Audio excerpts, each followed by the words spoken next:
right, folks, Roland Martin here. We are broadcasting live from Los Angeles at the site of XQ America Live. Well, the next hour, we're going to be talking about education, the importance of it, but also how you can also be a difference maker when it comes to rethinking, how we rethink high school, but also how we impact our children, elementary school, middle school, and high school as well. Over the next hour, you're going to hear from a number of people, including Ruslan Ali, who was with XQ America. You might remember her. Of course, worked for the Department of Education. Also, Naomi Campbell is also will be here talking about how important education reform is to her as well. Plus, Dr. Steve Perry, of course, he has several charter schools in Connecticut, also working with Diddy in Harlem. He'll join us to talk about students and do they reach a point where they literally stop learning? He's going to give you some research that they have uncovered in their various schools. We'll also talk about Donald Trump, his education budget. They dropped the budget this week. Massive cuts in the Department of Education. How will that impact our children, especially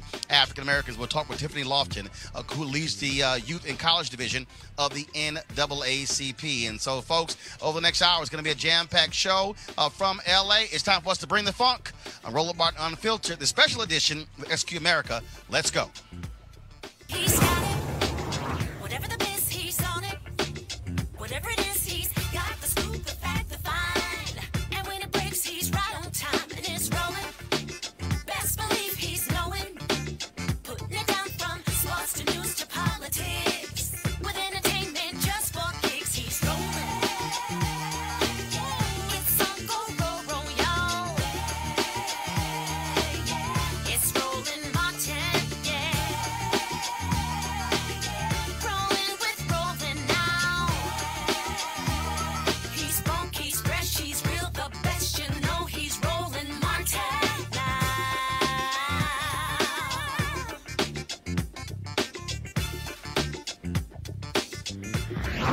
Martin. All right, folks, we are here in Los Angeles with the folks from XQ America for the XQ America live event taking place tonight. Why is this important? Because XQ America is all about education, causing us to rethink how we educate our children. And so they've had some major initiatives that we've covered over the last couple of years. And so we want to talk about, of course, what they are doing and also what this event is about, and also give you some critically important information when it comes to your children. Education is, as we say on my show all the time, the civil rights issue of the 21st century. And so for so long for African Americans, dating back to even before slavery, it is about how do we educate our children. And so we can take this thing all the way through, of course, Jim Crow, where we are today, where you have today, for the first time, majority of kids in public schools are black and brown. And the question is, are our school systems failing them, and how can we reverse that? We look at some of the education numbers, dismal, but the question is, can we improve it? We have experts tonight who are going to say, absolutely, we can. So over the next hour, we'll be talking about that. We also want to hear from you. I'll be monitoring the feeds, of course, folks who are watching on YouTube, Periscope, as well as Facebook. I'll be seeing your comments. You can also tweet those to me as well. I'll have that up as well. And so we got 4 different devices going at one time to get your comments. But right now, though, let's get right into it. I got 3 of my guests right here. So I want to start, first off, to my left, we have, of course, Eric Whalen, co-founders of Da Vinci Rise, also Carrie Croft with us as well, and Nadeska Alexis, host of SuperSchool Live. Now, first off, what is Da Vinci Rise? What is that? Yeah, so Da Vinci Rise is a brand new high school here in Los Angeles. We're in our 2nd year, and we were created to specifically meet the needs of homeless, foster, and probation youth, who, even within this kind of larger conversation we're having about educational inequity and students who aren't being served, they are even more likely to be neglected in education, have more difficulties and challenges that they face in terms of accessing an equitable education, a rigorous curriculum. And so we worked with students to create a high school to better meet their needs. So it's your 2nd year. So yes. Are you part of the traditional public school system? Are you a charter school? Are you a private school? Exactly what kind of school? Yeah, we're a charter school. Yes. We're a charter school. Okay, and so the genesis of that. And so where did the idea start from? Did you look at what the problems were and then say, you know what, we need something that's specially created for this population? Yeah, so Aaron and I both started in the classroom as high school teachers, and we were kind of seeing similar issues on opposite sides of the High country. school teachers here in Los Angeles. I was here in Los Angeles, and I'm born and raised from here, but I was in Miami. Okay. yeah, and so started seeing similar issues, and then our paths crossed about 4 or 5 years into being into the classroom. We started having conversations and realizing that we really wanted to work with students to create a better experience for them, one that was really kind of fitting the school around their needs rather than force-fitting them into a system that wasn't made for them to begin with. Now, such schools are not out of the norm. I mean, when I was, I grew up in Houston Independent Public School System, and unfortunately, they always call such schools alternative schools. And so, why did you choose this name as opposed to something that sounds like it's sort of reform school? Yeah. I think a huge piece of the puzzle is that we're trying to provide equity for students who have never seen their needs being met. And that is often why. So in thinking about how to best meet their needs and best kind of make them feel empowered and wanting to go to school and wanting to feel like they belong there, we have to change the narrative. We have to stop saying that you failed out because you didn't meet our needs as educators and say that we actually failed you by not meeting your needs as students, as people, as human beings, and thinking about kind of the hierarchy of needs. If students are hungry, if they don't have stability in their household, if they don't have what they need, then obviously they're not going to be able to perform and learn. And so how do we reverse that? How do we use our systems and kind of interact together to make sure that they have that? And what are you specifically seeing? The difference between the students you serve and versus other students. First of all, how many students in your school? We have about 160 students right now across 2 locations. Okay. Yeah. And so what is the chief difference that you see in those the students you serve versus students in other Sure. traditional schools? Well, I think to your point earlier, we already know that Black and brown students already have more difficulty accessing equitable education just by virtue of the schools in their neighborhoods, and also students from low socioeconomic backgrounds. And then our students, in addition to that, those students are disproportionately represented in the foster system, in the probation system, in housing instability. And so for a lot of our students, they've had a great deal of transiency. They've attended sometimes upwards of 4 or 5 different high schools. Our students may have 5 to 6 different placements, just housing placements over the course of the year. And so they were experiencing pretty significant disruptions in their educational journeys.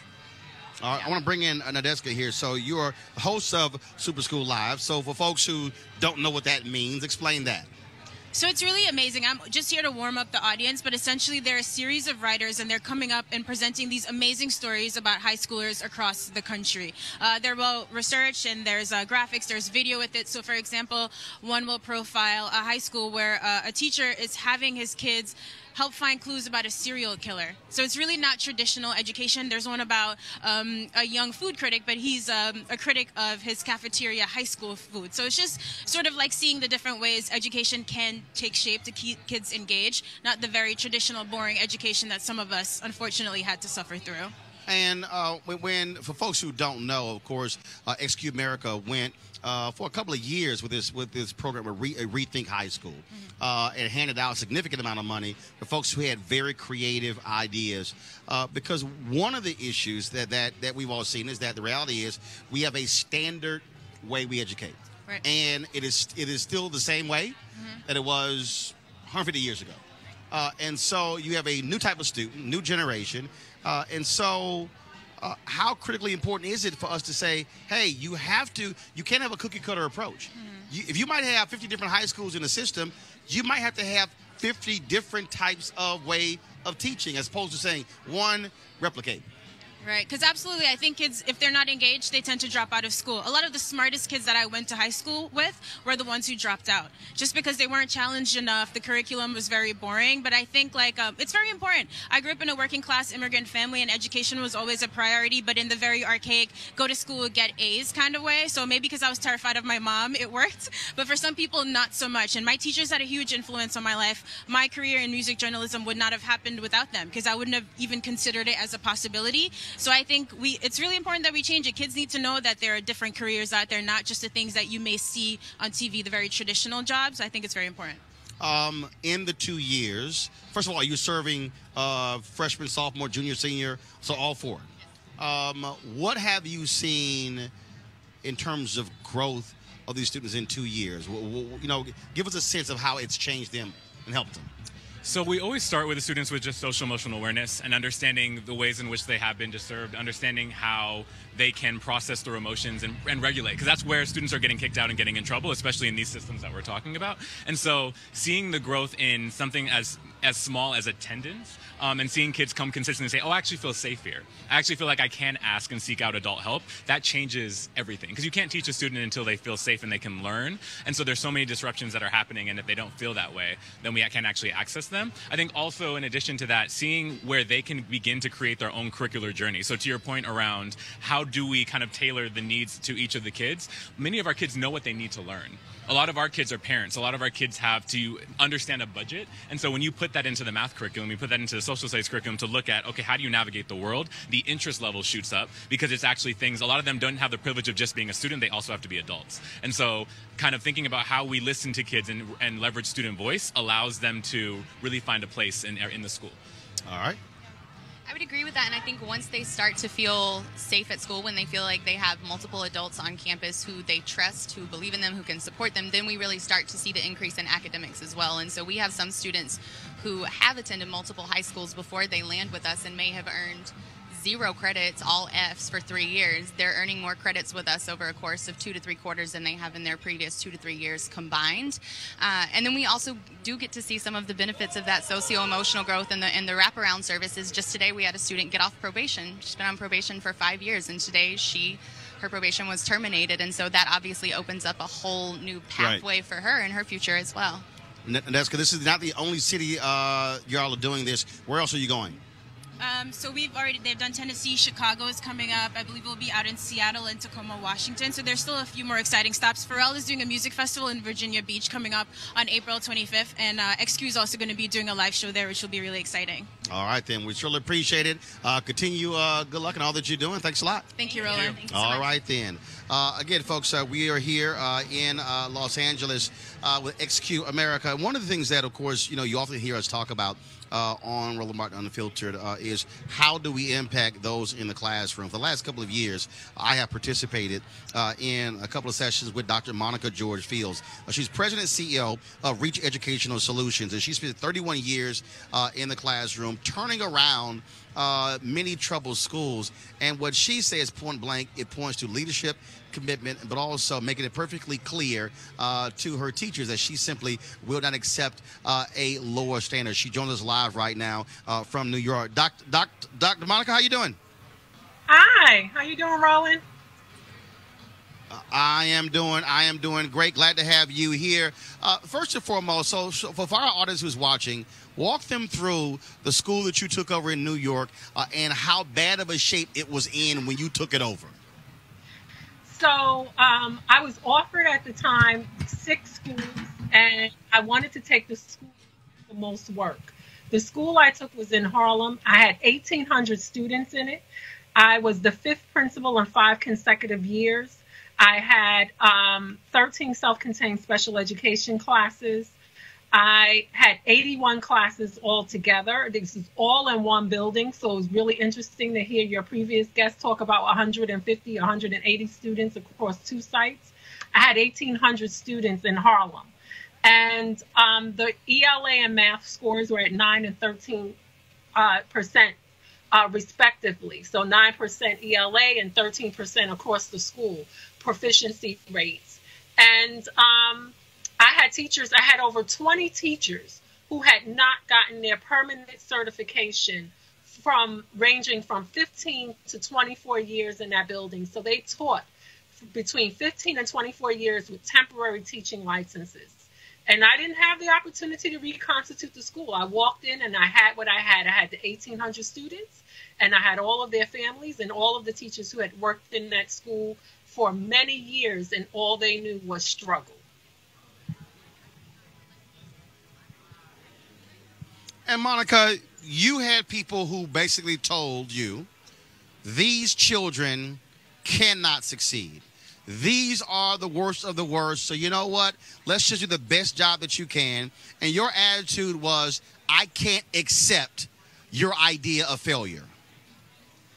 Absolutely. I had people who said, we're just trying to just stay out of the newspaper. We're just trying to make sure that we don't have any incidents in the school as we normally would have.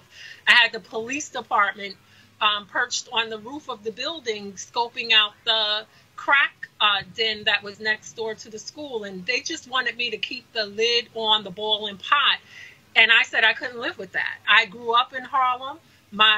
As you know, one of my brothers grew up to be a functional illiterate. And so I knew what that felt like as a sister, as a community member, to have people that I knew that could not read or write and went through the school system. And I just didn't know how to tell a parent that we were producing kids who were more likely to go to jail or die or be single parents or struggle in life, rather than kids who are going to have a future. I didn't know how to have that conversation with parents. I didn't want to. And I told my staff, we cannot accept what is going on in this building. We must do something to turn it around. One of the issues that we also have, obviously, when it comes to education, you're also dealing with bureaucrats, and you're dealing with their perspective, and you're dealing with what they think as well. How did you also basically manage up? How did you let them know that, look, this is what needs to happen to change the condition of this school, to be able to get these kids to be educated? How did you let them know that you have expectations for them? I told them point blank, there's a hill that every school leader needs to understand that they may die on. And the hill I was willing to die on was not to allow other people to come into the school and distract us from the work that needed to be done. I had a clear plan for how I was going to improve that school. And anyone who entered that building knew that I had a plan. And if you weren't there to add value, and that's what Reach does, we add value to whatever school building we go into, then you didn't need to be there. And so I got into, tough conversations with my superintendent and assistant superintendents. And I made it very clear that results come from focused, intentional work, not from distractions. And as long as I had a plan and I was working the plan and I got buy-in from my teachers and the families and the staff, I was allowed to do what I needed to do. But I did have a firm foot at the door of not letting just anyone into the building. It was very important that I guarded my school from distractions. Okay, so you're no longer in the classroom. You have Reach Educational Solutions. And tell folks what that is and what you're trying to do when it comes to teachers. So Reach Educational Solution is an education firm that I started after I was the senior fellow for innovation in New York State, working with John King and Merrill Tisch. And it's a firm that's committed to working with schools, particularly schools that are serving students who are underserviced, underperforming, and struggling schools, around increasing academic achievement. And we do that through supporting, mentoring, coaching teachers in particular and school leaders. We help school leaders and district leaders with strategic plans, action plans, but most of all, we go into the classroom and we coach in, which is what I did in my school. You could find me in the classroom talking to teachers, coaching teachers, professionally developing teachers. No matter how dynamic a school leader is, the bottom line is that they are not in front of all of their students every day, all day. You've got to get to the people who are closest to the students, and those are the teachers, and they need to be developed. The students who are the most struggling have teachers who are the most who are in need of the most training and the most coaching. And that's what Reach Educational Solution provides to schools, not only in New York, but across the country, in Detroit, in Wisconsin, and other places. And every year we have an annual conference where we encourage people to come and have conversations about what's going on with race, poverty, and the achievement gap. And that's our focus for 2020. Where are we with closing the achievement gap 65 years after Brown versus Board of Education? And last point, you absolutely believe that the achievement gap can be closed. Absolutely. I saw it. I saw it happen in my school. I'm not one of these school leaders who's angry because I think people should listen to me, yet I didn't have the results. I actually got the results in my school, in that school where we were at 9 and 13 percentile. When I left that school, that 5th grade graduating class was a 90-90-90 class, 90% minority, 90% Title I, and performing 90% on ELA and math at the state level.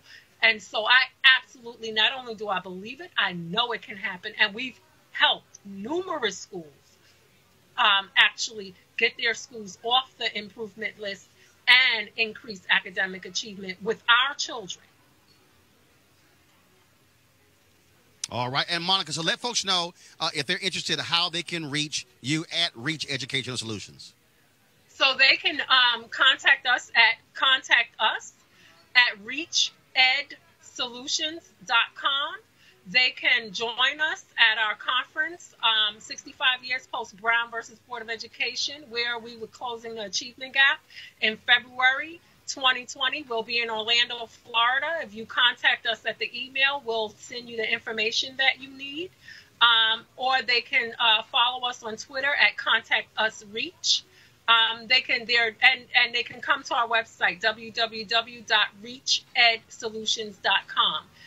There are many ways that they can contact us, and I encourage any school leader, community-based organization, family member who wants to really have a conversation about improving academic achievement with our Black and Brown students. Please contact us, join us for our annual conference in February 2020. And we're there. We will travel. We're a national organization, so we will go to any district, any school. There's no school too large and no school too small for us to make an impact. All right. Dr. Monica George Fields, I certainly appreciate it. Thanks a lot. Thank you. All right, folks. You heard our previous guest talk about wraparound services. You heard Monica talking about closing the achievement gap and how any child can actually be taught, can actually learn. Well, Jeffrey Canada also believes in that. He is the founder of the Harlem Children's Zone. He has worked with the folks here with XQ America from the beginning of their Rethink High School initiative. And here's a video that they put together that I think is important for you to hear from Jeffrey himself. My mom was always sick. I had to be grown at a young age. I had to pay bills. Teachers in my other schools, they don't know that. How can Rethinking High School help us achieve a more equitable America?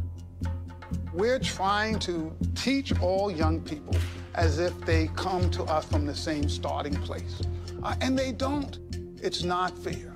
High schools are really, right now, the source and engine of mobility in our society.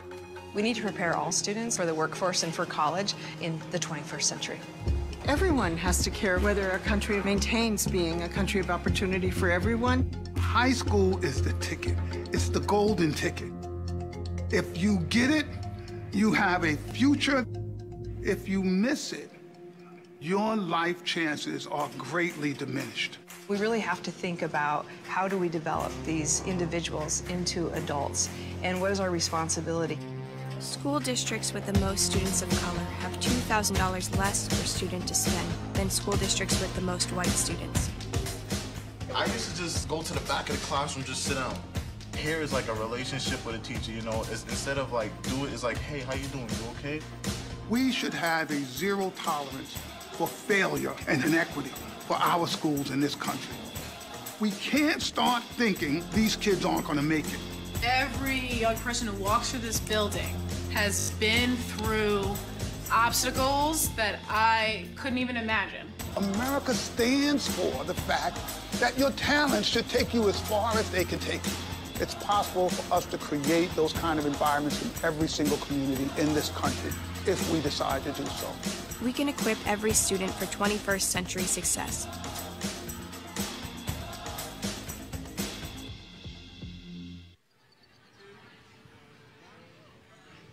All right, we certainly thank Jeffrey Canada for that. Folks, again, let me just go ahead and say this, and this is what is critically important.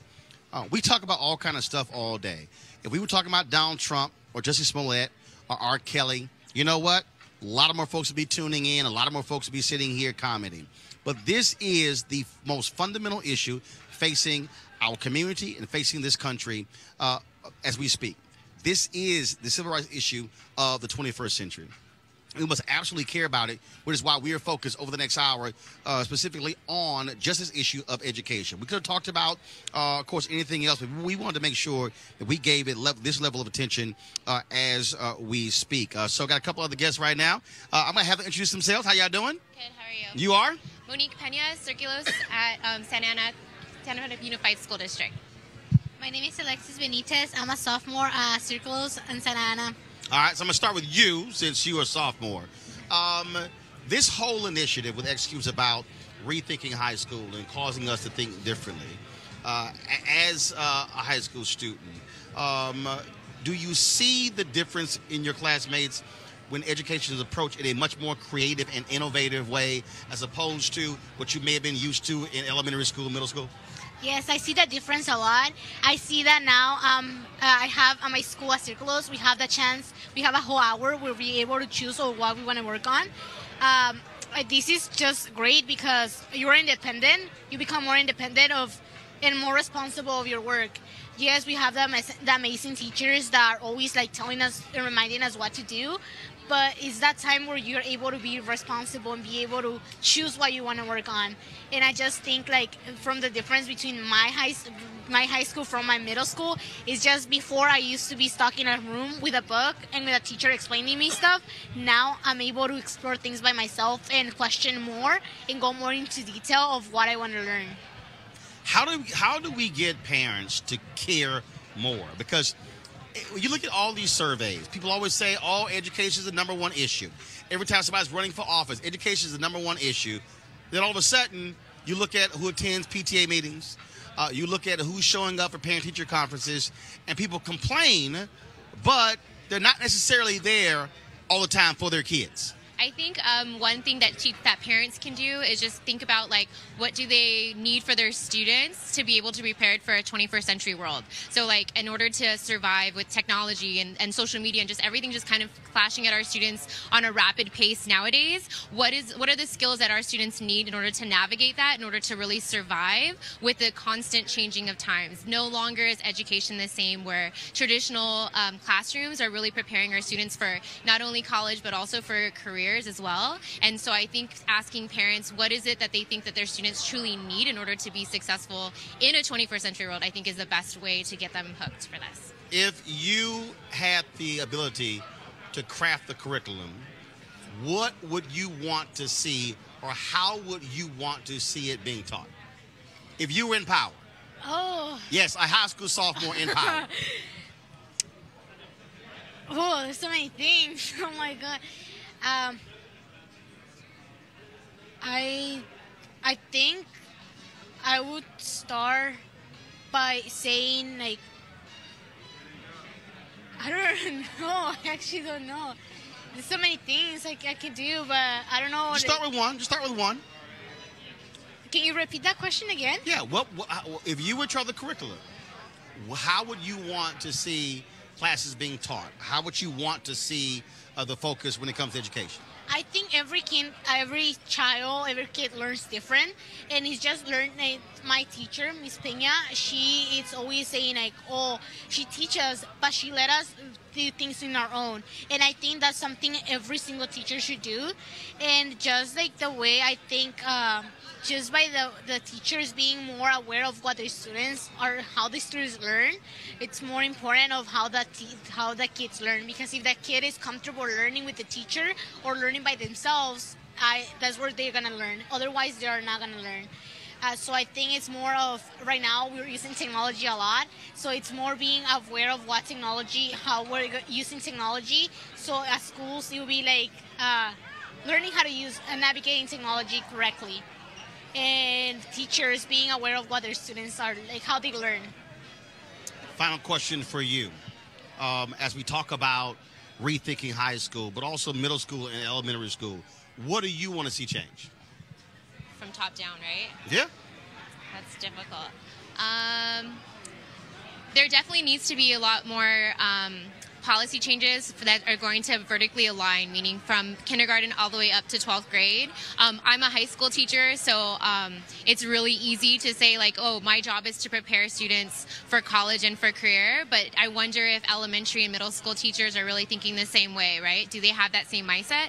If the way in which they're using technology and the skills that they're really building out for their students, is it preparing them not just for maybe like the next grade level or like the next school, middle school or high school, but is what they're doing and implementing in the classrooms, is it really helping our students to be successful in a lot of these like career and college pathways that are going to really help them out? Because some of our students, we had a lot of opportunities even as high school students, and some students are realizing that with Instagram and other social media means, they can have a lot of careers and they can start working as entrepreneurs at such an earlier age. By asking that question, I think it's really helpful. All right. Well, I certainly appreciate it. Thank you so very much for being here. Thank you. Good luck. Thank you. All right. Thank you very much.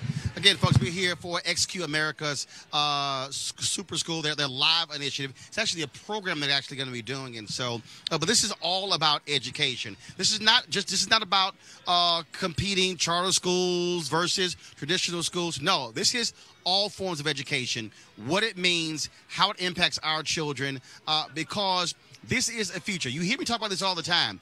We are 24 years away from America being a nation majority people of color. That means that African Americans, Latinos, Asians, and Native Americans will make up 53% of this country. Yet, if you look at the current stats, the reading stats, the math stats, they are woeful. I was recently in Atlanta for our School Choice is the Black Choice Town Hall event. There was an elementary school in Atlanta, folks, where 5% of the students, this is a black elementary school, 5% of the school's students were reading on grade level. I'm going to repeat that. In Atlanta, the Mecca, elementary school there, black elementary school, 5% of the children were reading on grade level. So you then have to ask the question, what's going to happen when they're in middle school? What's going to happen when they are in high school? Will they ever be able to catch up? Will they ever be able to be on grade level, or will they be consigned for the entire life of being behind? That's something that we all must understand and think about. It is something my next guest deals with all the time. Joining us right now, folks, is Dr. Steve Perry. Very much involved. You've heard him on the show many times. Prominent educator, involved in all sorts of things. He, of course, has several schools now, his own schools in Connecticut, in Harlem. He's aligned himself with Sean Diddy Combs. Also, they're now pursuing a second school. So welcome to this education special of Roland Martin Unfiltered with XQ America. Steve Perry, how you doing, bro? Thank you so much, Rep and C Prep. So, Steve, the other day you and I were talking. First of all, you and I talk all the time. We're always talking about education. We're always talking about how we can keep pushing the needle, how we can keep challenging people. And you said something that blew me away because it blew you away, and that is this idea of our kids may stop learning. Explain that, because when we were talking, man, I was like, yo, this is crazy. This is the most frightening statistic that I've ever seen in education. So we have children in our schools in Harlem who come from all 5 boroughs. So it's not just Harlem; they come from all 5 boroughs. And we start in the 6th grade, and 99% of the children are reading, writing, and doing math below grade level. 99%. You couldn't hit a spot on the wall 9 out of 10 times unless you did it on purpose. You couldn't miss that many times unless you were god awful. So what we found is that those kids are about 2 grade levels below typically. So the 6th graders are coming in at the 4th grade level. What I presumed is that if we took kids in the 7th grade, they'd be at the 5th grade, and at the 8th grade, they'd be at the 6th grade. And we accept children all the way up to the 12th grade. We have schools in Connecticut and in New York. And what we're finding is that there's something that I'm calling stagnation, that there's actually a end point where the children stop learning. So we're taking children in at the 8th, 9th, 10th, 11th, and 12th grade who have stopped progressing somewhere around the 5th grade. So we're taking in 10th graders who are reading at about the 6th grade, not the 8th grade, which would be consistent with the 2 grade levels behind that we were accepting them at. But they're stagnating. What we're finding is that the longer that they're staying in failed school systems, which are typically the neighborhood schools within which they are zoned, they actually stop learning. It's not that they stop being able to learn, because then what I've also seen, Roland, is that when we pull these students into our school, even the kids that we take in the 12th grade are moving a year to a year and a half in the course of a year. But in the course of their academic experience in the traditional school setting, somewhere along the way between the people who are teaching them and the children themselves, somewhere between them, they've actually stagnated. And they become recalcitrant to the point where 75% of all children who cannot read at grade level by the time they are in the 3rd grade will never read on grade level in their life. What does that look like? What that looks like is a city like Memphis, which is an amazing town in which over a third of the adults are functionally illiterate. What's functionally illiterate mean? It means that if you gave them a cereal box, they couldn't read the ingredients. It means that if you went to church and you asked them to read the morning announcements, they can't read the morning announcements. That's what we're looking at. And I found this accidentally, Roland, as you and I talked about it. I was looking at some of the data from some of our students, and I was thinking that when we accept kids in the 10th grade, they should be reading at the 8th grade level. But most of them were somewhere around the 5th grade. And I thought, well, then if we're taking kids in the 11th grade, they should be reading somewhere around the 9th grade, and they're somewhere around the 6th grade. They stopped growing by full grades somewhere around the 5th or 6th grade. They're only growing incrementally. And when I say incrementally, I'm talking about months over the course of years, which is the equivalent of not growing at all.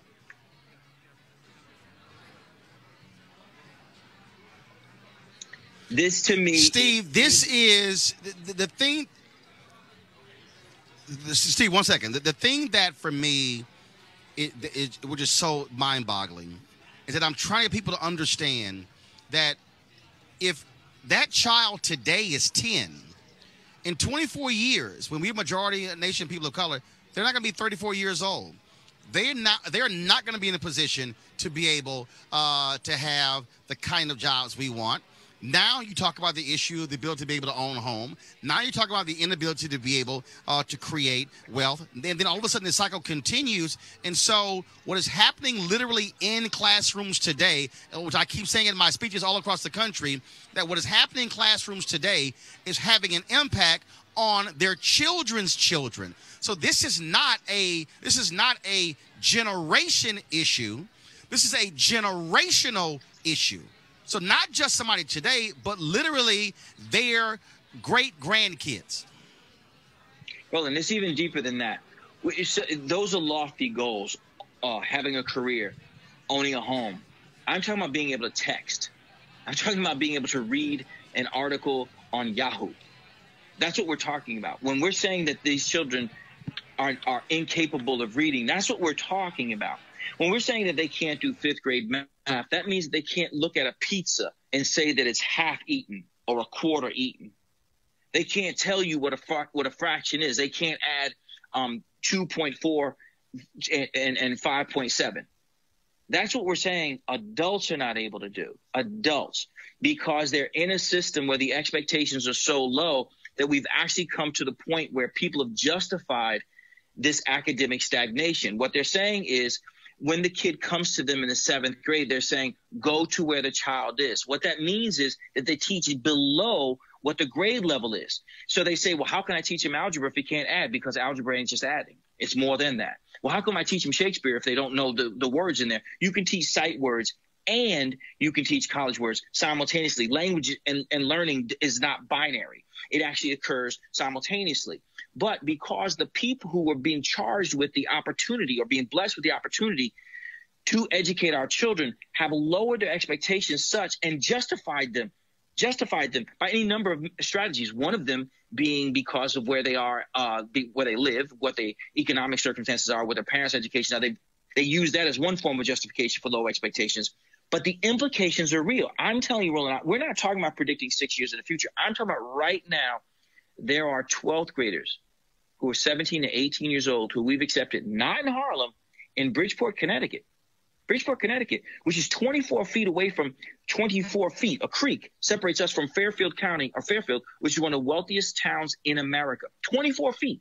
I have 12th graders who are reading at the 6th grade level. 6th grade level. That means that they couldn't read the New York Times or the Washington Post and tell you what the article was about. That's what we're dealing with right now. Those are the kids that we have right now, right at this very moment.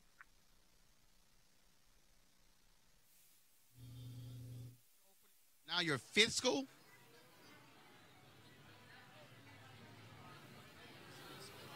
In 2020, we'll open a school in the Bronx.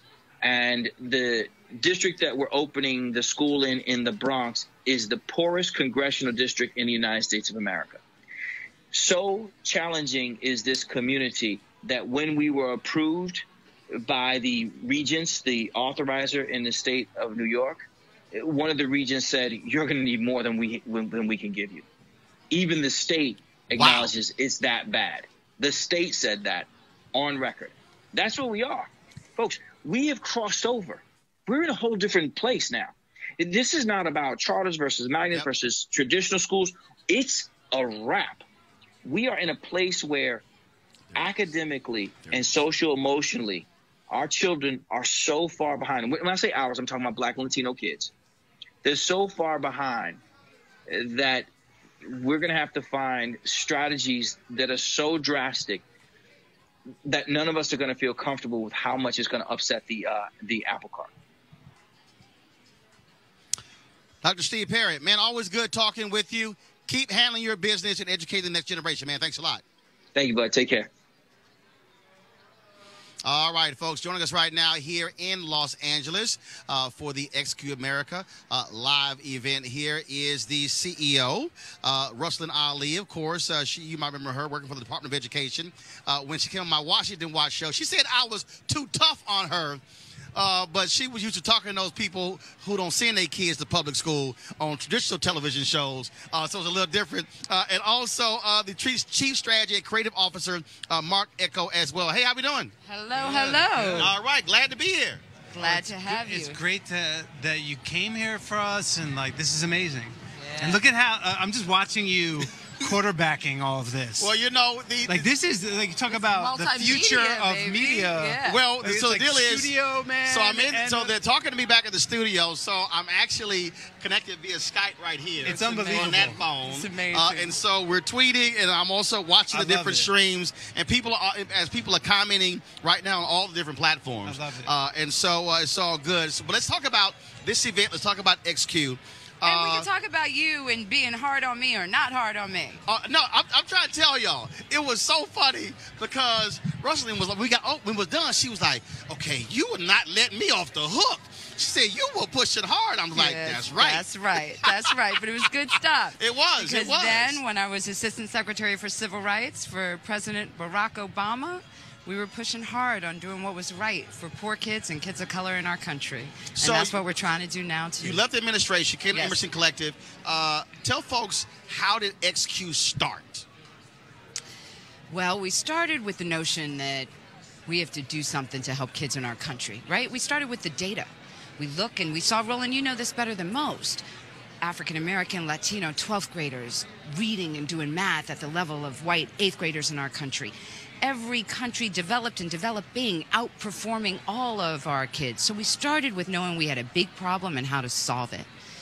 We also, though, knew that we didn't have all the answers, that community would have the answers. Mm-hmm. So Lorena and I founded XQ on the notion that we were best as a country when we come together to solve big problems, that communities knew what they needed for their schools, and that an empowered community could design a school of the future. What we didn't expect was 10,000 people from across the country would come and join us. And together, we have developed out 19 models. We have a few states on the way, some districts, and we're really looking at showing what high school can look like for the planet moving forward. And when we started with this idea of Rethink High School, yes, some people were going, this sounds sort of fishy, and it wasn't about tearing schools down. It wasn't about tearing teachers down. Of course not. But it was about forcing people to say, you can do this thing differently. Yes. You don't have to keep doing it the same way, and you can actually make it interesting and fun and be effective. That's right. It was also learning from other industries. High schools have only been transformed twice in our entire country's history, after the War of 1812 and then again in the early 1900s. They have not kept pace with every other industry that has transformed and met the needs of a new society. It's about time high schools did as well. Mark, when we met in Oakland, we were talking about this idea, and then you sent me this email, and I reference it in my speeches when I'm talking to people. So for the folks who don't know, so explain to them the information you sent me about Carnegie. That literally explains exactly how we got to where we are now, and the problem that we're still doing it today the same way this guy laid it out in the 1800s. That's right. Well, in the late 1800s, there was a gentleman by the name of Charles Eliot, who was an ed reformer of his time, of his day, who went on later on to become the president of Harvard, right? And in the top of the 1900s, when all of the secondary education, like colleges, were emerging all around the country, and Carnegie, being a guy who wanted like quality control, was like, how do we organize this system so that we have some mechanism of quality control, effectively, right? How do we create a quality control mechanism within our school systems? So it started actually in the college space, and they came up with this notion of seat time, right? The idea was, all right, well, we're going to incentivize the educators themselves at Harvard by writing. Carnegie wrote like a $10 million check, I think, at the time. Yeah. What is now TIAA CREF. Yeah. So he creates this incentive to say, hey, if you're an educator at Harvard, you could be eligible for this portion of this for tenure if you adopt this system that's going to organize how we organize the kids and measure the kids in terms of the student hour and seat time. And the problem with this is, at the time, it was a very brilliant idea in terms of how we organize time and space, the day, all of these things. And there's been a what most folks don't realize is that, at that period, first of all, you're talking about 30 years after the end of the Civil War. That's right.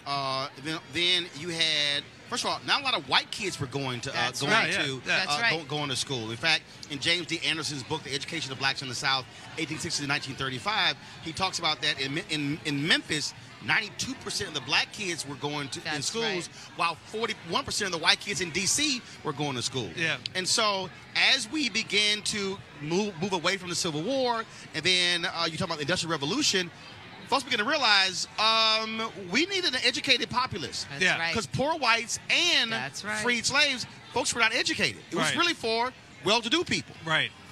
That's right. That's right. So this system came to bear, and but at the time, to Roland's point, you had about 11,000 high schools in the country. No clear, some were doing farming, some were doing Latin, some were trying to do business. There was no clear articulation between the exit requirements of high school and the entry requirements of college. The system was in disorder.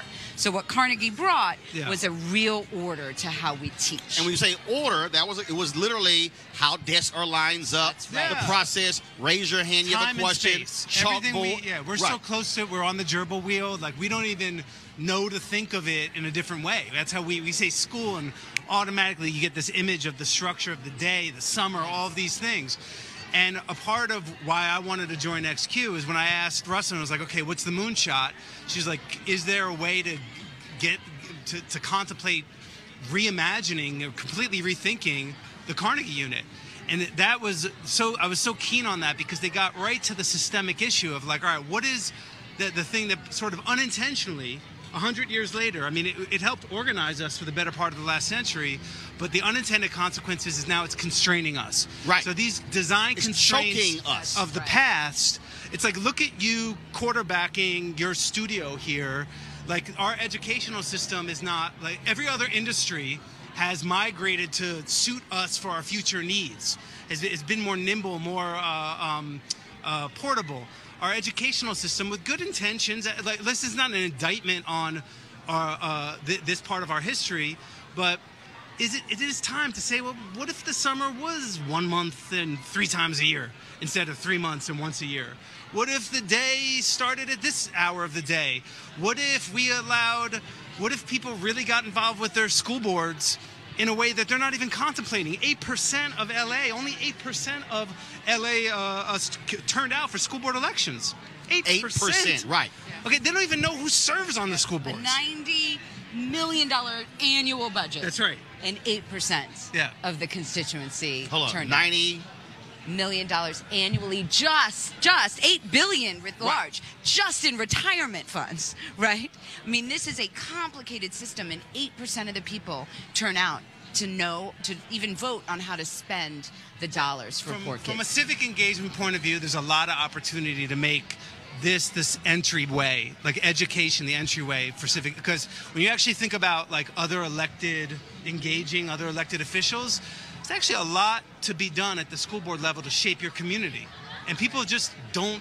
They're just not alert on it. So the reason this is so interesting to me, and you talk about how we totally think old way and new way. So I go back. I'm in Houston several years ago, and I go by my high school, Jack Yates High School, and I got some problems. And so I'm giving a speech to the black MBAs in Houston, and I basically put them on blast.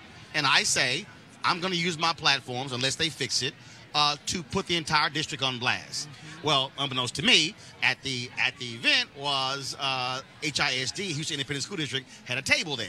And there was a board member who was at the table, and my aunt was also a principal. They were all there, and so they sort of like lowered their sign, like, okay, we don't want anybody to know this is HISD table. And so literally 2 weeks later, I'm back at my high school in a meeting with the superintendent, the board president, the board member for that area, the chief academic officer. They brought all the principal, like the top leadership, just to meet with me. So they come in, so they give me, we have our basketball team has won 4 state titles in the last 6 years. So they give me a signed basketball, all this, and I'm like, y'all, I ain't here for all this. I got signed basketballs. Let's get down talking. So they present me this proposal, and we had school communications there. So as we're sitting there, and they're talking, and they're talking about, hey, $65,000 for a low power antenna because we have a radio station on school communications, and like all this stuff. And I'm sitting there and I'm going, okay, y'all are having literally a 1980s discussion about the school of communications. Yes. And so I go through this plan. It's like 20 pages, and I go through it in about 90 seconds. And I read it all 90 seconds, and I just start obliterating the plan. Yeah. And finally the superintendent goes, why don't we do this here? Why don't we close this plan and have Roland tell us what he thinks? And then I go, good idea. Let me bring y'all present day. The hell with the tower. You can live stream a radio show online. That's right. You don't have to spend $65,000. So we just start going through it. And I said, everything that y'all just laid out, we don't use anymore. Right. I said, you're talking about this camera here when this camera here costs this. And so we start going through these things. And then when I went back, so they changed a lot of stuff.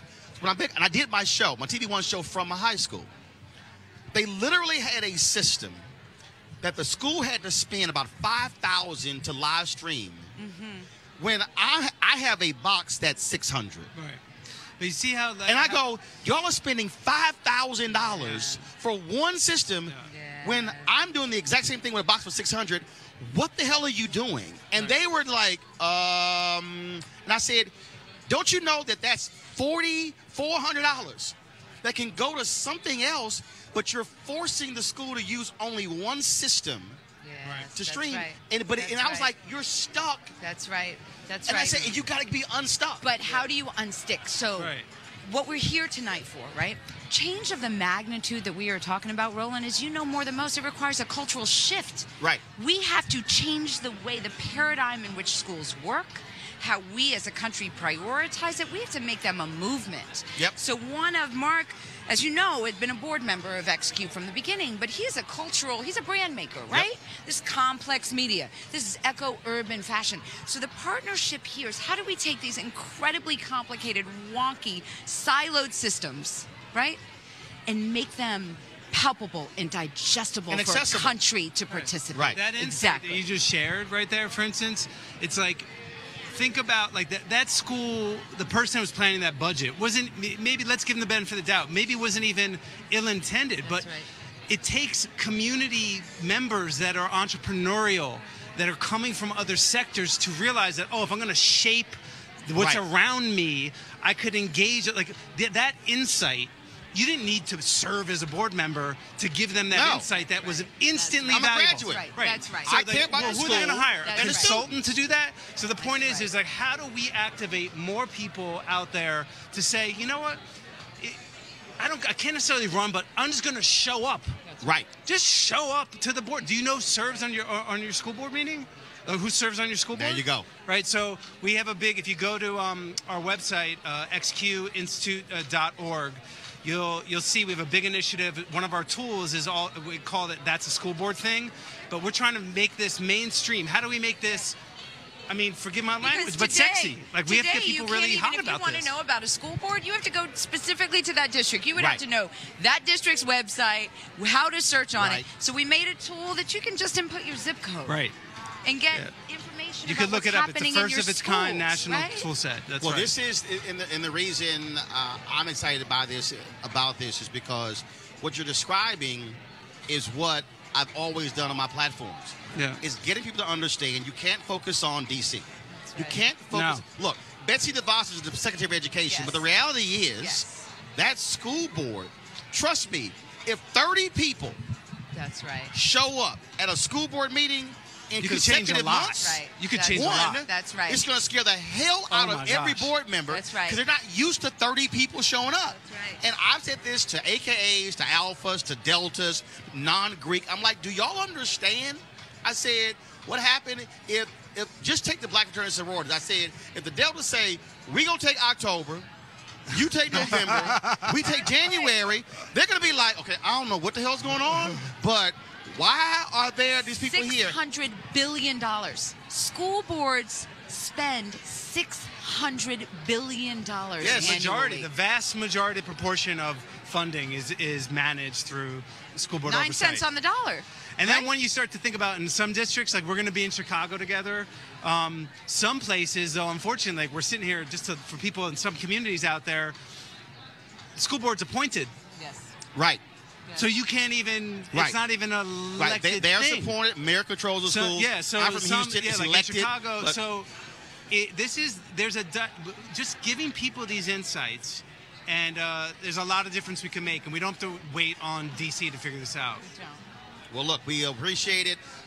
People, I mean, I'm looking at the comments and everything right here. Folks are commenting, and we're going to keep pushing this thing. And again, as you say, make it sexy. Yeah. Because, again, this is generational. That's right. This is literally, it's a generational thing. And again, I don't have children biologically. I've raised my nieces, but this is how we can change the game. Yeah. Well, thank you so much. Thank I you for appreciate being it. here All tonight. right. Thanks a bunch. Thank you. Thanks a bunch. I appreciate it. Cheers. Thank you very much. Thanks to the audience, too. Thank you. All right, folks, again, we are busy talking about all this sort of stuff, talking about education. But when we talk about politically, I'm pulling some things up here as well, because in a second I'm going to talk to the great supermodel Naomi Campbell about why she's here. Right now, though, I want to go to what is happening academically here. Let me know, folks, do we have our folks ready? Tiffany Lofton, do we have them ready?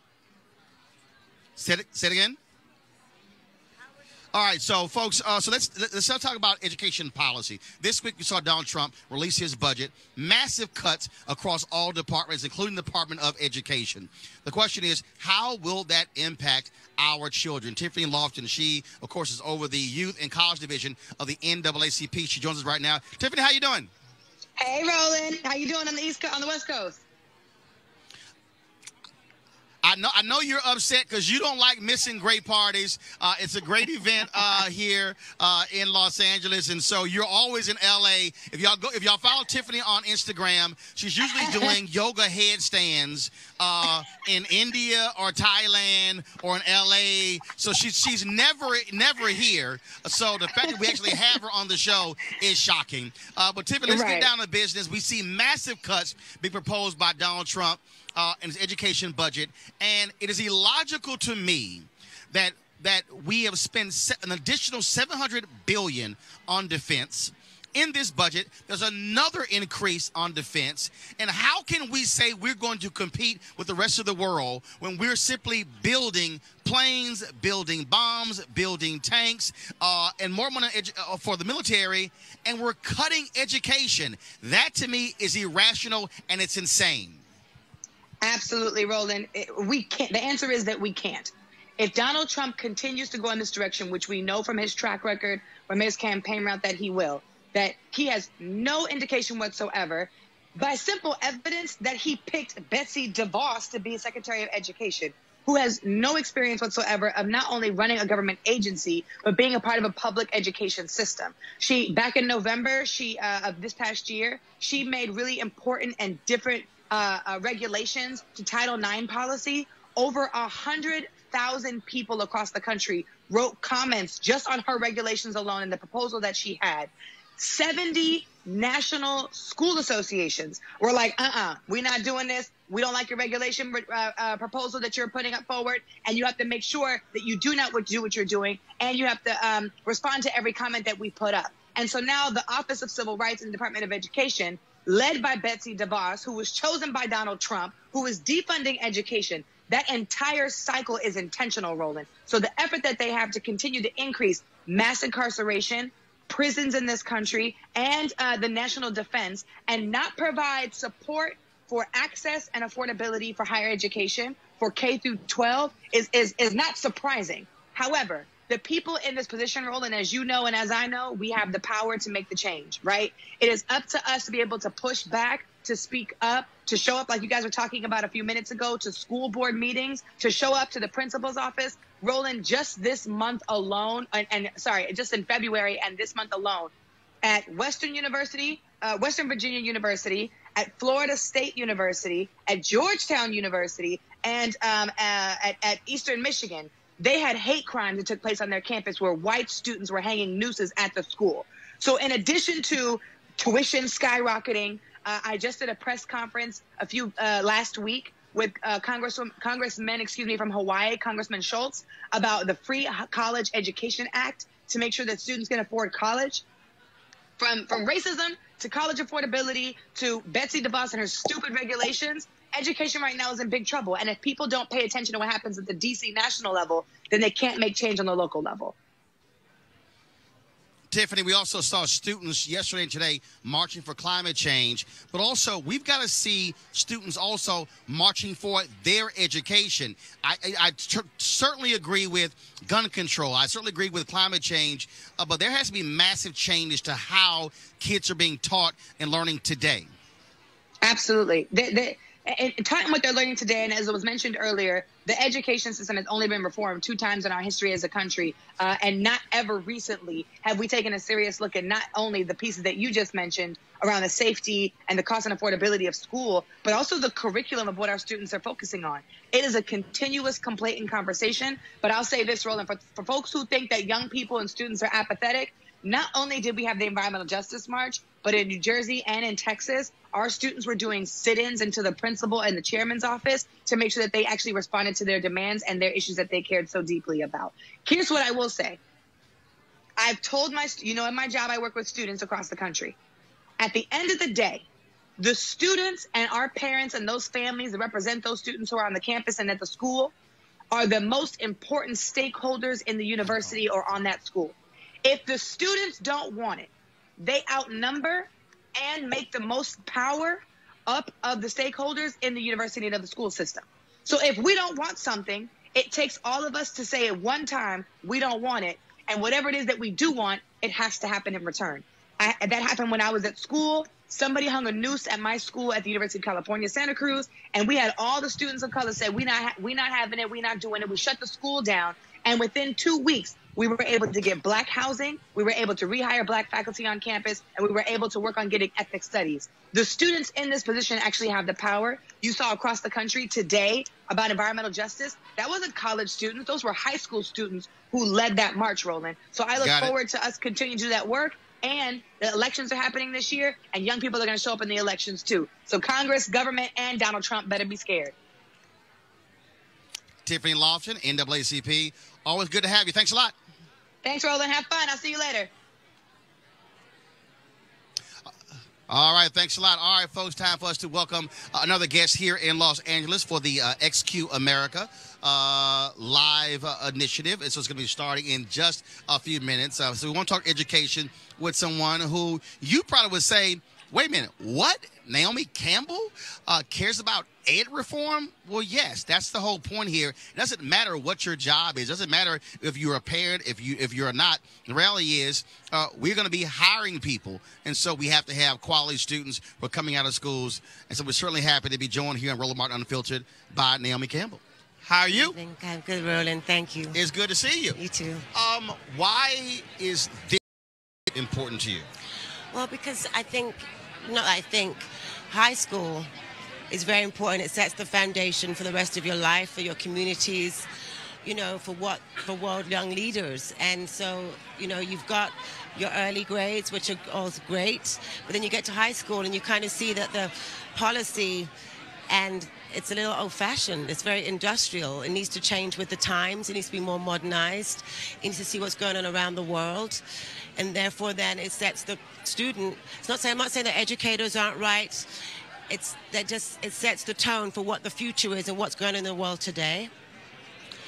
I believe in what HQ is doing. Otherwise, I wouldn't be here. I think it's a great foundation for re-imaging the policy of high schools and what education should be and what people should be learning and getting taught. When you were in high school, yes, were you like, oh my God, this is driving me crazy, this is boring, this is nuts? And I hear that from a lot of students, and part of the deal is folks have to stay engaged, and if it's the same old, people will check out. I have to tell you, Roland, I loved school. I loved going to school. I loved wearing uniform. I looked forward to going to school. It was, for me, education is freedom. Oh, I did too, but some of it was boring. Some of it was boring, but some of it was boring then. But right. Now when we look back at it, it wasn't boring. I'm happy that I learned and took in all that I did. It was important. When we talk about the sameness, that's also, I think, for me, the fundamental problem in this country in terms of this cookie-cutter model and the idea of being able to learn different ways. You've been a model for a period of time. 33 years. And the reality, say it again? 33 years. And the reality is, you work under different people who have different systems. Correct, and different education in different parts of the world. And it doesn't mean that that's wrong, but all of those different systems help you to be where you are now. Correct. And for me, education is sort of the same way. One school doesn't have to be the same as the other. No, it needs to change with the times. Change is important. There's different curriculums that come in that needs to be accepted and embraced and taught to the students so that they can keep up with what's going on in the world today. It's, for me, I find it, when someone comes up to me and says to me, Naomi, you were in Africa last week. Do they speak the same language in Africa? I'm like quite surprised and stunned. Like, first, it's a continent, not a country. It's a continent. Yes. Yes. And then they're asking me if they speak the same language. No, there's Swahili, there's Afrikaans, there's so many different dialects, plus the tribal dialects. All of this, we should know this. We should be updated. Basically, it needs to be updated. How do you also tell other individuals who have platforms, who are prominent, who are celebrities, who are successful, that they have to also use their voice? Because, again, even if they don't have children, they're going to be hiring the folks who are going through these systems. Absolutely. I look at it this way. We are all a work in progress. And there's never a day where I don't want to learn something, and we should always look in that way of life. And I feel that, yes, we do need to use our voices. I was told by the great president, late Nelson Mandela, to use my voice. I didn't understand at 23 years old. Mm-hmm. I understand it now, to help and make awareness of other things that you feel passionate about. And HQ is something I feel passionate about. Well, same here. I think we can have a tremendous impact. It's just a matter of more people caring enough. So we certainly appreciate you doing also. But before you go, yes. Talk about what you're working on YouTube. Oh, my YouTube. Yes, I did. Yes, I got it. I have a channel that I started called Being Naomi. And basically, it was my way of just... I needed to give back to show what I do in my life daily. So this is the way I chose to do it. And so I have control of it, and I just get to let people come into my life and see. You know, people think our lives is just glamorous. We just get in front of the camera and that's it. No, I just crossed 4 continents in a week. Wow. So yeah, I went Africa, Asia, France, London, here, and I don't mind. I don't mind at all. When it's for something good, like I speak in it for the Forbes Africa for the Women Summit. It's what I want to do. So yes, I love modeling. It's been amazing to me, and it still is amazing to me. But there's also the other side that I love, that I'm able to get out there and speak for those that are not able to have a voice. Well, we certainly appreciate you using your voice. Thank you so much. Good luck with that. And so we're going to do this here, folks. And so people are going to be around here running for selfies and stuff. But see, the problem is they got bad light. And being in television and being in modeling, she understands good light. So we're going to get us a selfie with good light. So let's sit here. Here we go. All right, then here. All right, we're going to do it right over here. So that's how we do it. So you got to always get the good light. I appreciate it. Good to meet you as well. Thanks so much. Thank you. Lovely to meet you. All right, folks. Again, the great Naomi Campbell. Glad to have her here as well. Folks, we started this off, and I see... Yes, who we got? Huh? I can't hear you. Okay. And also, do I see Mara over there? Tell Mara to get over here. Tell Mara come over here. Yes. Come on in. Of course, many of y'all, Don, how you doing? It's good seeing you. Good to see you. Good seeing you. Many of you, of course, know Don Robinson from, of course, A Different World Education Show. Kind of important. There you go, kind of important. Let's talk about that. First of all, I'm going to go back. The number of people who were impacted in school, whether it was college, whether it was high school, by that show, was important. And the fact that it's still on, what's this, 31 years, 32 years later, and it's still on multiple times a day around the planet, that speaks to the content and the quality. So I'm really honored to be a part of that legacy. And the thing about it, again, it wasn't just what was happening off campus.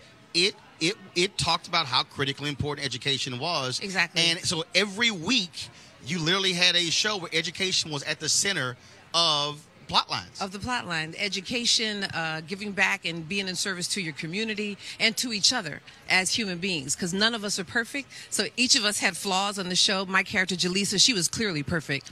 But she was clearly perfect, clearly educated. It was everyone else who needed to come up. No. All of us had our own thing going on. So one at a time, each of us was there to support each other as well as do what we could to get through to the better stage of where we had to be. All right, I want to bring in someone right now. First of all, here's the problem. She doesn't check her phone because about 50 minutes ago, I saw her out the corner of my eye. Sent her a text, hey, what's going on? In school, they teach you not to do this. No response. It's very rude. It's very rude. Response whatsoever. I was chatting. And so when Dale brings her over, she sees me because she goes, oh my God. I'm like, she ain't check her phone. Because had he checked the phone, she would have known I was sitting over here for the past hour. No, but we are all here engaged in the reason why we're here. You know I love me some Roland. You know I had to go and ahead you know what I you. love, because he echoes the message that Salim, I want to give it a lot of props to my husband Salim through Black Lightning, which is all about, if we're going to change thank you. If we're going to change tomorrow, we have to invest in these children and education, and you were there for us. I want to say thank you, and look where you are tonight. You are always where it should be. Thinking about tomorrow, thinking about the future. So, hi, Roland. How you doing? Well, I appreciate it, especially when he sent me those residual checks for being on Black Lightning. I was like, damn, okay, cool. I'm like, we got extra stuff. See, when you're educated, you get paid. See, we got extra stuff. Even in, writing shows, creating shows, developing shows, things along those lines, education is central. Yeah. And it's amazing to me when people say, I want to do what you do. No, but you need to do what I did. Ooh, you said a word. Yes. You said a word. And I think, because we have such access so quickly, people think things are quick. And Dawn, you're not an overnight success. I am not an overnight success. Roland, you are not an overnight success. It takes investment, and the investment starts at a very, I would imagine if we interviewed each other, we all know that there was, in our families, education was the tent pole about how we were going to reach any dream, any goal. Right. And so, so it's in my DNA, Roland. So if I'm going to write, it's going to come out in that as well, in my characters. Education and being willing to put in the work. Yes. You know, you got to be willing to put in the work. People, they see where we are. They think that you landed here. They think that you just started right here. And that couldn't be further from the truth. An overnight success doesn't happen overnight. I think the joy, though, is finding the purpose. I think we're losing the art of looking for and the connecting of who you are and what your role is in society. I think that we are moving so quickly, and the idea of success, whatever success means, and there's only typically one or two models of that. I think we're losing the art of helping children and even helping adults, because we don't always get it right the first pass or two, to find out there's another type of education, and it's also a human spiritual connection of education about how to find that path and to guide children, which I really love about this program. I'm excited about tonight because it's thinking differently about how we can connect to children. Everyone doesn't learn the same way. Right. Everybody's path and goal and success is not the same. So you mentioned art. And I wanted Debbie Allen to join me over here. She's on the set with Grey's Anatomy all day. And she has been on my show in the past, and she's talked about, again, how critically important art is in schools. And both of you in the arts, whether it's also acting, singing, writing, producing, I explain to people all the time that what I do is so funny. Mark was here. He was like, oh, my, to see you sitting here quarterbacking where you got 3 different phones going and you're on. I said, yeah, but I actually learned that in band. There you go.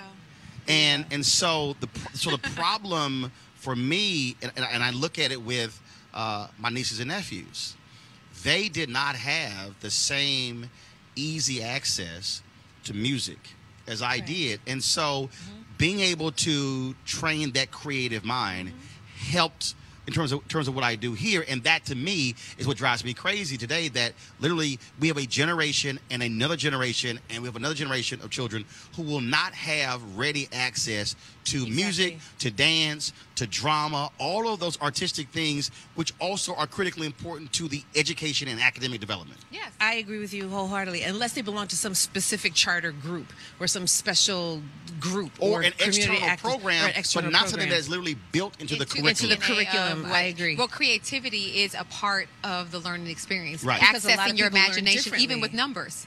Exactly. To think, because there's more than one way to solve a math problem, actually. Exactly. And we're not I didn't figure out any of the ways to solve it. Math was not my thing. I told them, I said, look, I can count money and I can negotiate. I don't know nothing about no Pythagorean theorem. No, but one thing about the arts, it encourages you to tap into what you are good at and what you can excel in, and then you can apply those theories and those behaviors to all other aspects of your life. And you can become a better English student, become a better math student, because you got to know how to count to play music. Yeah, I just think what we've done is we've changed this whole model now where it's all, these are the core classes, and I'm sorry, the arts has to be part of the core class. That's why 100%. Some people talk about STEAM. They talk about STEM. They say no, STEAM, science, technology, engineering, art and mathematics. I agree. And so, well, look, this that's program where innovation is. Yeah, that's where innovation is a lot. It's the intersection of those. This program's about to start real quick. What are you working on? You got anything you want to shout out? Yes, they added me to the cast of Veronica Mars. They did a reboot. Oh, so Kristen Bell, the whole original cast, has come back. They've added me to the cast. I also have a black friend? No, I'm the chief of police. Oh. I'm the chief of police. And what else? Where in the World is Carmen Sandiego? Got a reboot. So I play the chief, and Where in the World is Carmen Sandiego. Got a film, The Revival, coming out for Easter, and start work on a new musical, Thoroughly Modern Millie. All right, cool. And my nonprofit organization doing just what you're talking about, the arts and financial literacy and technology for at-risk youth. Love it. So I got a full plate. She had a lot to say. Black Lightning's coming back for third season. I'm really excited about that. And woodshedding. Part of the creative process is the ebb and flow, and I'm in the woodshed, coming up with new ideas. I can't speak on them now, but I'm really excited about it. We know it's going to be phenomenal. It's going to be amazing. You did some phenomenal stuff. And she's also working on a show of a television host who rocks ascots. We're going to tell you about that later. We'll tell you about that right now. Let's go find out XQ. Okay, bye. Don, Mara, I appreciate it. Thanks so much. Absolutely. Thank you. Good seeing you. All right, folks, we are about to wrap this thing up here at XQ America. But before we do that, I want to play this video here. Of course, I told you last week I was at the Friendship Public Charter School, a Teacher of the Year event. We showed the Teacher of the Year on Monday, but we wanted to be able to show you one of the other finalists. And this is important because, again, we want to show you and elevate teachers. So I'm going to play this for you, then I'm going to come back, my final thoughts. What is theme again? A life lesson. I love watching student engagement. I love discourse. I love when they find things out on their own without me having to feed it to them. I want students to know that it's okay to be you. Build your confidence around who you are. Discover who you are. It's okay to make mistakes and to find your purpose. One more, and you need prior knowledge. Miss Epps has helped me through so much during my time with her. Everybody should know the name Miss Epps. You know, the name that brightens up a room or the name that brings joy to anybody. When she walks in the classroom, I mean, the students absolutely love her class because she makes a personal connection with every student. She's radiant. I want to refer! This is not her profession. This is her calling, and she teaches to the whole child. It's about increasing student voice, and that's something that Ms. Epps always says. This is your classroom, so you have to learn how to advocate for yourself. How did you get to that? Not that it's wrong, but I want to know your thought process. She's helped me to become more well-rounded and organized, so like now I'm able to juggle having fun and being able to like maintain as an honor roll student. She makes me feel like college is for me. I've never heard her refer to the kids here as her students. She always says, you know, Mr. Boyd, my kids, my children. Just the fact that my son says that that's his other mother, she's not just another parent to me, she's also my partner. I am the mom. I am. It just comes out of me. I come here so that I can guide, direct, and lead in the right direction. I don't want accolades. I don't want to be in the spotlight. I do it because it's in my heart to do. I love children. I love people. So that is my purpose. That's my passion, is to help somebody. So that is why I do what I do. That's what I exactly want to see. Good job. Y'all doing a good job over here.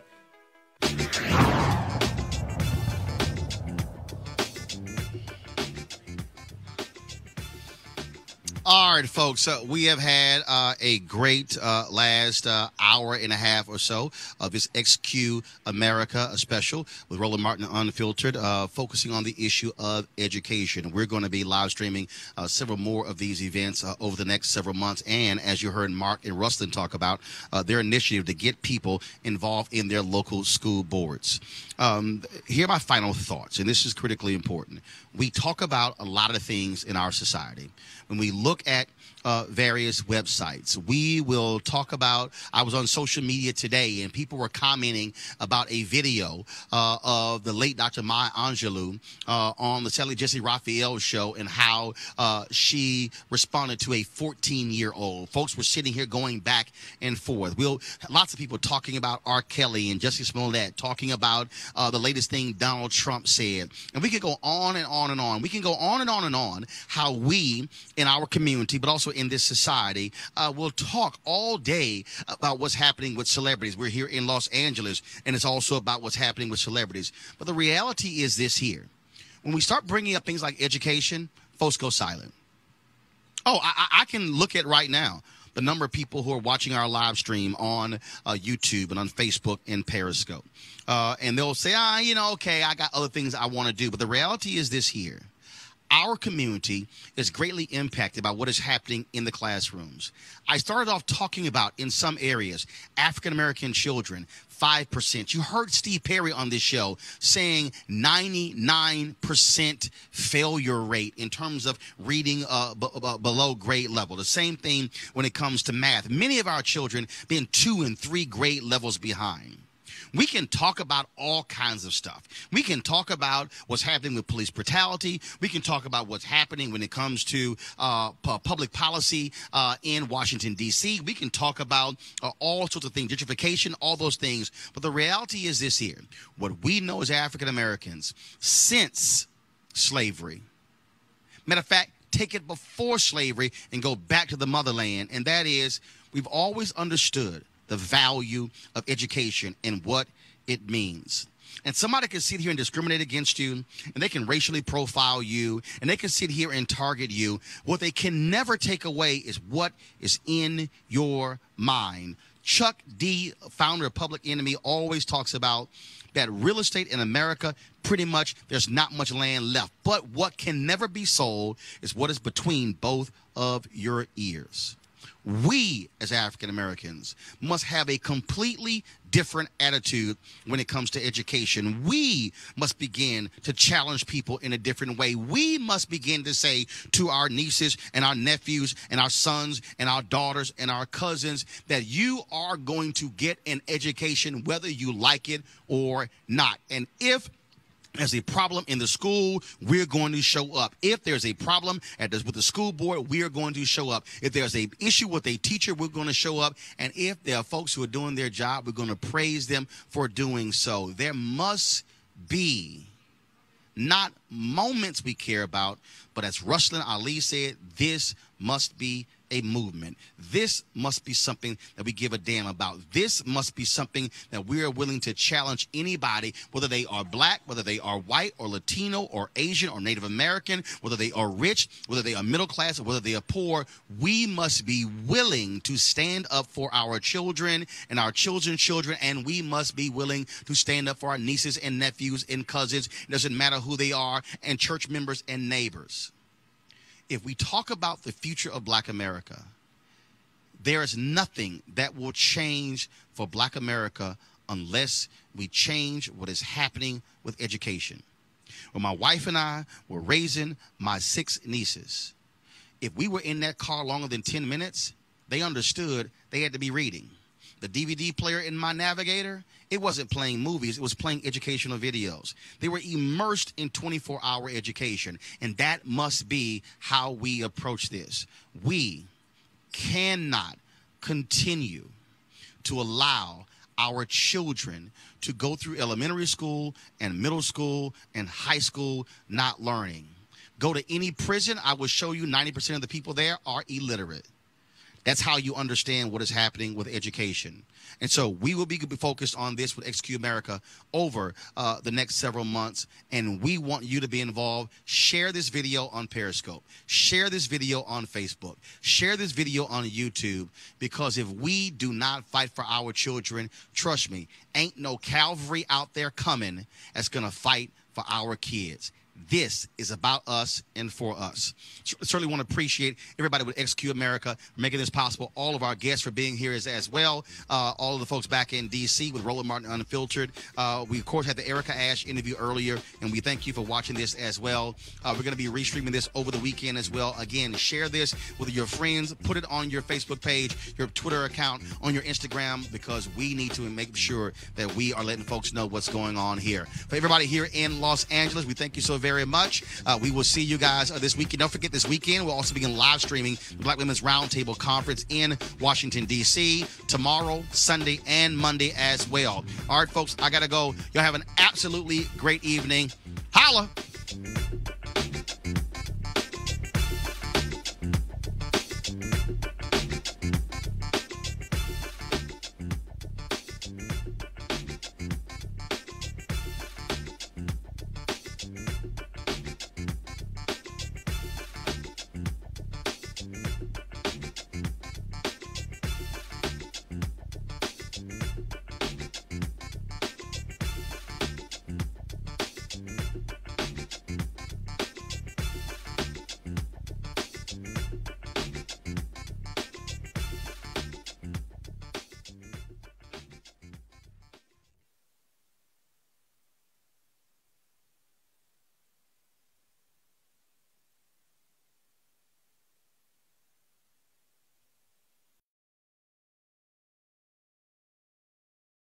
You want to support Roland Martin Unfiltered? Be sure to join our Bring the Funk fan club. Every dollar that you give to us supports our daily digital show. There's only one daily digital show out here that keeps it black and keep it real as Roland Martin Unfiltered. Support the Roland Martin Unfiltered daily digital show by going to RolandMartinUnfiltered.com. Our goal is to get 20,000 of our fans contributing $50 each for the whole year. You can make this possible. RolandMartinUnfiltered.com.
Hey fam, want to check out Roland Martin Unfiltered, the blackest show on all of digital, cable, and broadcast. Check out our audio podcast. There's only one daily digital show out here that keeps it black and keep it real. It's Roland Martin Unfiltered. Press play. You want to check out Roland Martin Unfiltered? youtube.com/Roland S. Martin. And subscribe to our YouTube channel. There's only one daily digital show out here that keeps it black and keep it real. It's Roland Martin Unfiltered. See that name right there? Roland Martin Unfiltered. Like, share, and subscribe to our YouTube channel. That's youtube.com/Roland S. Martin. And don't forget to turn on your notifications so when we go live, you'll know it.